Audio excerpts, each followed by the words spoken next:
Dinar Candi diminta oleh ayahnya untuk mencari jodoh yang soleh layaknya seorang ustaz. Mantan kekasih Ridho Ilahi ini mengaku terbebani dengan ekspektasi sang ayah. Sebelumnya dikabarkan, Dinar Candi mengajak orang tuanya untuk melaksanakan ibadah umroh memasuki bulan suci Ramadan.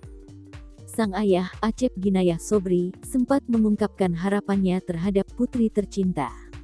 Penampilan DJ dan penyanyi dangdut ini berubah 180 derajat menjelang berangkat umroh.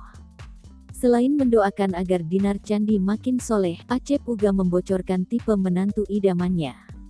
Mendengar ekspektasi sang ayah, Dinar Candi mengaku sedikit terbebani. Ia ragu dapat menemukan jodoh yang sesuai dengan kriteria orang tuanya. Pada kesempatan itu, Dinar Candi tidak menyebutkan nama Ridho Ilahi.